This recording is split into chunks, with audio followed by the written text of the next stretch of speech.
Anjana Deore kitchen मध्ये तुमचं स्वागत आहे. आज मी तुम्हाला सांडग्यांची मिरची करून दाखवते.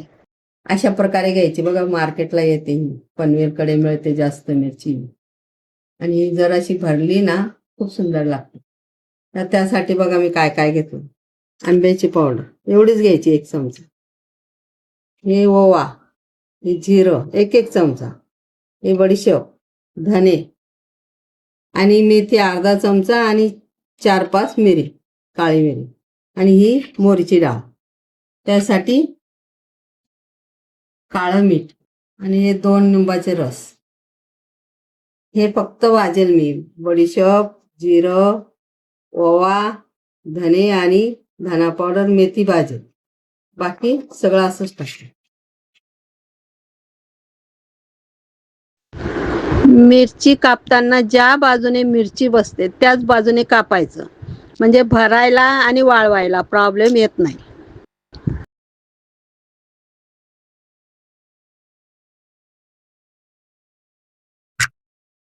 आणि मग त्याच्यात भरायचं असं. धने टाकायचे, बडीशेप, ओवा, जिरं आणि मोहरीची डाळ आणि एवढी मेथी आणि 4-5 मिरी.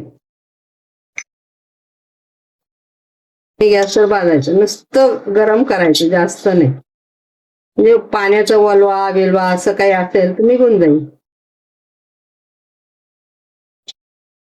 आणि गॅस बंद करायचा.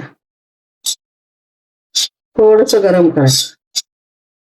मेथी, बडीशेप सगळं जाडं जाडं करून घेतलं बघा. आता याच्यात टाकायचं.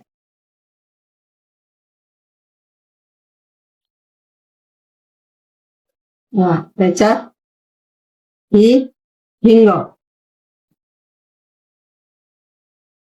हे हळद, ही आंब्याची पावडर, ही कलोंजी एवढीशीच घ्यायची आहे कलोंजी. हे लाल मिरची पाट्यावर वाटलेली, हे काळं मीठ, हे साधं मीठ. हे सगळं एकत्र करायचं आणि लिंबूचं पाणी टाकायचं. 2 लिंबू घेतले. आणि आता मिरची मध्ये भरायचं.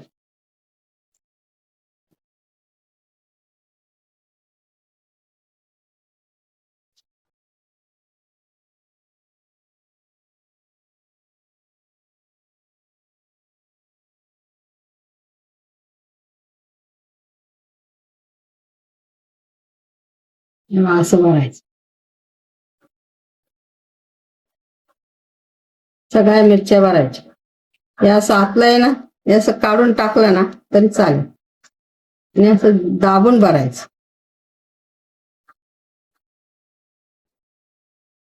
सगळ्या मिरच्या भरायच्या आणि उन्हात ठेवून द्यायच्या कापड बांधून. हे बघा अशा मिरच्या भरल्या आणि आता फडकं बांधून असं कापड बांधायचं त्याच्यात वास आणि बांधून उन्हात ठेवायचे. वाळल्या का मग मी तुम्हाला तळून दाखवतो. 4 दिवस तरी लागतील या मिरच्या वाळायला.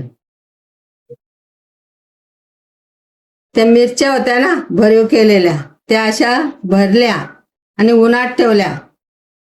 6 दिवस झाले, वाळल्या त्या. पण कापडच बांधायचं. हे बघा हे छान वाळल्या बघा. अशा कुरकुरीत झाल्या बघा. आता अशा नुसत्या तळून खाल्ल्या बाहेर पडत नाही बघा. हे सुद्धा पडत नाही. मसाला कसा तसा मसाला असतो बघा. त्या तळून घ्यायच्या, दही भात त्याच्यावर खायचं, छान लागतं. 1 नंबर. तुम्हाला मी आता तळून दाखवते. असं तळून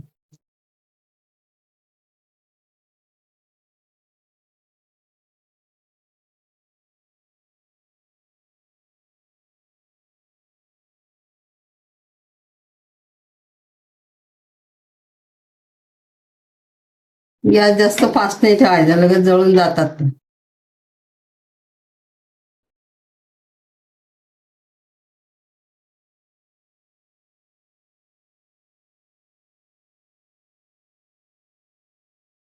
बघा, भरलेली मिरची अशी तळायची, दही भात चपाती भाकरी बरोबर तोंडी लावायची, एकदम चव लागते, टेस्टी.